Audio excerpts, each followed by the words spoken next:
position really bad for prolapse?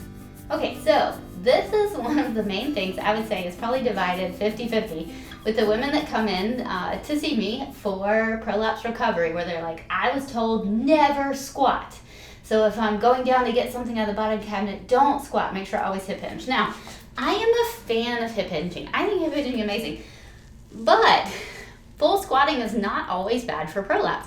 I've actually had it be the key to helping some women recover from prolapse, but those tend to be the women that have more tightness and a little bit more control over that pressure. Like they're so tight, they're not putting a bunch of pressure down.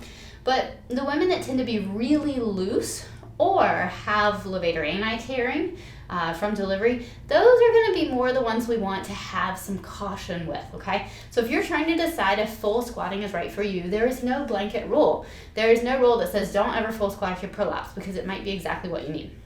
So what I want you to ask yourself, or what I want you to find out, is do you have pelvic floor tightness? If you do, try a full squat, see what works. Now, don't go crazy. You can start with a modified full squat. So you can sit on a foam roller, a yoga block, a few books, whatever, little small stool, and you can sit in this full squat, lean forward. Give me some good back expansion with your breathing. That feels great, right? And you can feel how much of the pressure goes down. So if you give me a nice big inhale, and we're blocking the pressure from going out in our chest, because I'm not a huge fan of belly breathing for when it comes for prolapse recovery. So if I inhale into my back, get that great expansion back there, then I'm feeling how much pressure is going down in my pelvic floor.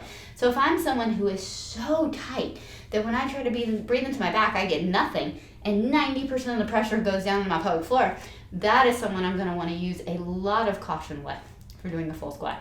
That is someone who a full squat is probably a very bad idea. And so what I'm going to do is I'm going to teach them to only let about 10% of the pressure go down to their pelvic floor and the rest go into their back. And then when they get that, then they can go into more of that holding PRI type full squat. I've got a video on that in YouTube where you're holding in this more of a intense position, okay, where there will be a risk of more pressure down.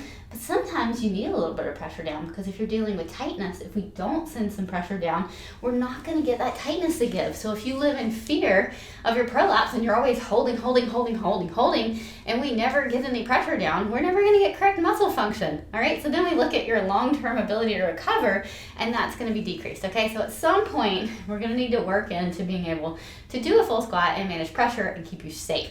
Okay. So that is just a little breakdown of the full squat and whether or not it is safe for prolapse. And the answer is maybe. You're going to have to use a little bit of thinking and process of feeling it out to see if a full squat feels good and is right for you.